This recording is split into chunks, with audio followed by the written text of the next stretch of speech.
ஒரு வழியா director red டிராகன்னா என்ன, ஏன் இந்த படத்துக்கு குட் பேட் அக்லின்னு டைட்டில் வச்சிருக்கோன்னு அபிஷியலா சொல்லியிருக்காரு. இன்னைக்கு ப்ரொமோஷன்ஸ் ஸ்டார்ட் பண்ணிட்டாங்க. வாத்தியாரே மொத இன்டர்வியூ சோஷியல் மீடியால வந்துருச்சு. ஃபர்ஸ்ட் டைட்டில் இருந்தே ஸ்டார்ட் பண்ணலாம். குட் பேட் அக்லி ஒன்னும் இல்ல, ஒரு மனுஷனுக்குள்ள இருக்கிற 3 ஷேட்ஸ்னு நான் மட்டும் இல்ல எல்லாரும் சொல்லுவாங்க, அதான் உண்மையும் கூட. பட் இங்க கேரக்டர் கூட எப்படி பொருந்துனா, உலகம் குட்டா இருந்தா குட்டா இருக்கலாம், பேடா இருந்தா பேடா மாறணும், அதான் கிடையாது அக்லியா மாறுவாராம். இந்த கேரக்டர் குட்டா இருந்தா குட், நல்லவனுக்கு நல்லவன், நீ கெட்டவனா அவர் டைலாக்ல வர மாதிரி நான் கேடு கெட்டவன் அக்லி வெர்ஷனுக்கு போற மாதிரி டிசைன் பண்ணிருக்காங்களாம். இந்த கான்செப்டை கேட்டுட்டு அகைன் ட்ரெய்லர் பார்த்தா அந்த டைட்டிலுக்கான டிசைன்ல ஒரு மைன்யூட்டான டச் இருக்கிற மாதிரி ஃபீல் ஆகுது. நான் சொல்றேன், நீங்க பாருங்க. ஃபர்ஸ்ட் குட்ன்ற வார்த்தை வரும்போது நல்லா ஃப்ரெஷ்ஷா சில்வர் வெளியில செஞ்ச மாதிரி நீட் அண்ட் கிளீனா இருக்கு. குட்டா இருக்கிற அந்த வார்த்தையை ஒரு பஞ்ச் அடிச்சு டிஸ்டர்ப் பண்றப்போ பிரேக் ஆகி பேட் வருது, லைக் பிரேக்கிங் பேட் அந்த மாதிரி இருக்கு. பிளஸ் அது மேல பிளட் ஸ்டெயின்ஸோட டிசைனும் பண்ணிருக்காங்க. அடுத்த டிரான்சிஷன்ல அந்த கன் எல்லாம் வச்சு எக்யூப் பண்ண கார் வந்து டேஷ் பண்ணும்போது அக்லி ஃபார்ம் ஆகுது. சோ இந்த மாதிரி குட் பேட் அக்லி அந்த 3 வார்த்தைக்குமே மெனக்கெட்டு ஒரு கான்செப்டோட டிசைன் பண்ணிருக்காங்க டைட்டில் அனிமேஷன்ல.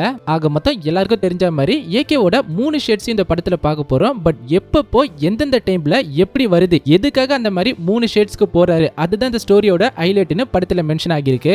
ஏகே யூஸ் பண்ற அந்த கார் வந்து டச் ஆகுறப்போ தான் அக்லி ஃபார்ம் ஆகுது, கடைசி ஷேட் ஃபார்ம் ஆகுது. சோ இன்னும் நிறைய இன்டர்வியூஸ் பாக்குறப்ப என்ன சொல்றாங்கன்னா, ஜார்ஜியால தான் கிளைமேக்ஸை ஷூட் பண்ணிருக்காங்களாம். பிளஸ் அந்த நக்கிள் இருக்கே அது படத்துல ஒரு காமனான வெப்பனா, அந்த கேரக்டருக்குனே ஸ்பெஷலா ஒரு கன் ஏதாச்சும் ஒன்று டிசைன் பண்ணலாம்னு யோசிக்கும் போது நக்கிள பேஸா வச்சு பண்ணிருக்காங்க. இவங்க சொல்றதெல்லாம் வச்சு பார்த்தா எனக்கு தெரிஞ்சு அந்த நக்கிள் ஏதோ ஒரு பாயிண்ட்ல அவர் கையை விட்டு போய் திரும்ப வந்து சேரும். அதுக்கப்புறம் அந்த நக்கிளை வச்சு ஒரு பயங்கரமான சம்பவம் இருக்கு நான் நம்புறேன். சோ எதுக்கும் ரெடியா இருந்துக்கோங்க ப்ரோ. கிளைமேக்ஸ்ல ஒரு ஹை ஆக்டேன் கார் சேசிங் சீக்வன்ஸை பாக்குறதுக்கு, பிளஸ் அந்த நக்கிளை எடுப்பாருல ஒரு டீசர்ல ஒரு ஃப்ரேம் வரும்ல, அந்த நக்கிளை எடுக்கிற அந்த காஸ்டியூம் வச்சு தான் அர்ஜுன் தாஸை பொழக்கிற மாதிரி ஒரு ஃப்ரேம் ட்ரெய்லர்ல இருக்கு. சோ மேபி இது 95% கிளைமேக்ஸா இருக்க சான்ஸ் இருக்கு, மைண்ட்ல செட் பண்ணிக்கோங்க.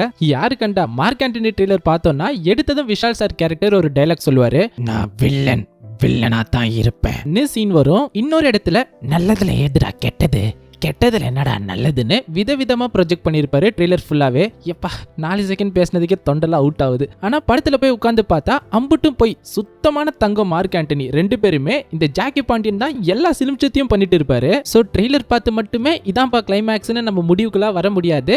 சீட் பண்ணா நல்லா இருக்கும். இந்த மாதிரி டைரக்டர் வந்து ட்ரெய்லர்ல ஒன்று காமிச்சிட்டு படத்துல சீட் பண்ணா அது சர்ப்ரைஸா தானே முடியும். சோ பாப்போம், வெயிட் பண்ணி பாப்போம். மார்க் ஆண்டனி மாதிரி ஏதாச்சும் ஒரு பூஸ்னிக்காவை சோத்துல மறைச்சிருக்காரான்னு. டிராகனுக்கு வருவோமா? ரெட் டிராகன் எதுக்கு ஏகேக்கு கொடுத்திருக்காங்கன்னு கேட்டா, டிராகன்னாலே பவர்ஃபுல் தான், நெருப்ப கக்குற ஒரு விஷயம். பட் ரெட் டிராகன் ஏன் ஏகேவோட கம்பேர் பண்றாங்கன்னா, அதோட கேரக்டரிஸ்டிக்ஸ்ல ப்ரொடெக்டும் பண்ணுமா, சேம் டைம் எதிர்க்க வந்தா அடிக்கவும் செய்யுமா. இதுதான் அதோட மெயின் 2 கேரக்டர்ஸ். நீங்க வேணும்னா கூகுள் பண்ணி பாத்துக்கோங்க. அதுல ரெட் டிராகனோட கேரக்டரிஸ்டிக்ஸும் நான் ஏகேக்கு படத்துல எழுதின கதாபாத்திரமும் மேட்ச் ஆனதால நான் அந்த டைட்டில கொடுத்தேன். வேணும்னா நீங்க ஃபுல் கேரக்டரிஸ்டிக்ஸை கூகுள் பண்ணி தெரிஞ்சுக்கோங்கன்னு சொன்னாரு. நானும் ஆர்டிக்கலா படிச்சேன், நிறைய இன்ட்ரெஸ்டிங்கா வந்துச்சு. பிசிக்கலி ஸ்ட்ராங், அரகண்டா இருக்குமா, யாரும் போய் எட்டி பார்க்கவே பயப்படுற இடத்தை தேடி போய் தன்னோட சாம்ராஜ்யமாவே மாத்திக்குமா, நாம தான் சுப்பீரியர்னு கெத்தா சுத்துமா, இப்படி நிறைய வந்துச்சு.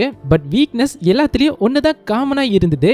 இப்போ ஒன்னு சொன்னல, அதோட எக்ஸாக்ட் ஆப்போசிட் தான் வீக்னஸ். தன்னோட எனிமி எதிரிய அண்டர் எஸ்டிமேட் பண்ணி பரவாயில்ல வரட்டும் அடிச்சிடலான்னு கேஷுவலா வெயிட் பண்ணுமா. பட் அதுவே அந்த ரெட் டிராகனுக்கு பேக் ஃபயர் ஆயிடும். அதுக்கப்புறம் தான் உடல் பலத்துல இருந்து மூளைக்கு வேலை கொடுத்து ஸ்ட்ராட்டஜி தந்திரமா யோசிச்சு அசால்ட்டா அடிச்சு முடிச்சிருமா.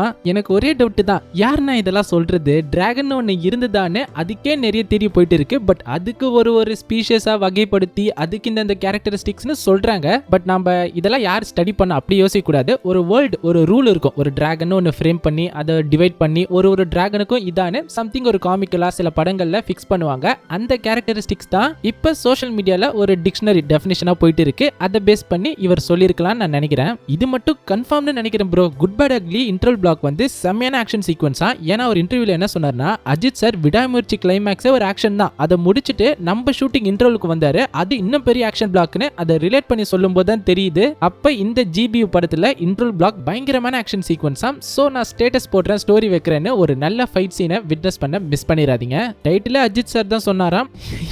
அந்த இன்டர்வியூ ஃபுல்லாவே அஜித் சார்னு உட்காந்து என்ன ஆரம்பிச்சுன்னு நீங்க எண்ணிட்டே இருப்பீங்க. அத்தனை வாட்டி அஜித் சார்னு சொல்லிட்டே இருந்தாரு. உண்மையிலே மனுஷன் அவ்வளோ மரியாதை வச்சிருக்காரு. அவர் இன்னும் ஒரு ஆக்டராகவே பார்க்கல, ஒரு அண்ணன், ஒரு சார், எனக்கு அவருதான்ற மாதிரி ஒரு பயங்கரமான ஒரு ரெஸ்பெக்ட் இருக்கு. அந்த இன்டர்வியூ பார்த்தாலே நல்லா தெரியுது. ஸோ அந்த டைட்டில் டிஸ்கஷன்ல சார் இந்த 3 விதமா கேரக்டர் இருக்குமே அதுக்கேற்ற மாதிரின்னும் போது ஏகே டக்குன்னு குட் பேட் அக்லி அப்படின்னு சொல்லிட்டாரா. சார் பயங்கரமா இருக்கு சார், சும்மா சும்மா அப்படின்னா சார் இல்ல சார் நிஜமாலே பயங்கரமா இருக்கு சார், இம்மிடியேட்டா லாக் பண்றோன்னு டீம் கிட்ட எல்லாம் இன்ஃபார்ம் பண்ணிருக்காங்க. டீம் அதெல்லாம் கேட்டு பயங்கர எக்ஸைட் ஆயிட்டாங்களா, எல்லாருக்கும் பிடிச்சு போச்சு. பிளஸ் இந்த ஸ்டோரியை த்ரிஷா கிட்ட நரேட் பண்ணதே ஏகே தானா. விடாமுயற்சி ஷூட்டிங் ஸ்பாட்ல டைரக்டர் ஆதிக் நரேட் பண்ண கால் பண்ணும்போது சொல்லிட்டாரு சார் என்கிட்ட ஃபுல் ஸ்டோரியை நரேட் பண்ணிட்டாரு, எனக்கு கேரக்டர் ரொம்ப பிடிச்சு போச்சு, நான் இருக்கேன்னு கன்ஃபார்ம் பண்ணிட்டாங்களாம். இப்போ நம்ம பேசின எல்லாமே தான் இன்னைக்கு எக்ஸ்க்ளூசிவா ஜிபியு படத்தை பத்தி கிடைச்ச அப்டேட்ஸ். அப்புறம் ஒரு குட்டி கிவ் அவே பண்ணணும்னுலாம் பிளான் பண்ணதெல்லாம் கிடையாது. நான் இருக்கிற ஐப்புக்கு எங்க டிக்கெட் கிடைக்காம போயிடுமோ கஷ்டமா இருக்குமோன்னு ஒரு சேஃப் ஜோன்ல இருக்கிறதுக்காக கேசினோ தியேட்டர் இருக்குல்ல, கவர்மெண்ட் எஸ்டேட் மெட்ரோ இருக்கும்ல, அதுக்கு பக்கத்துல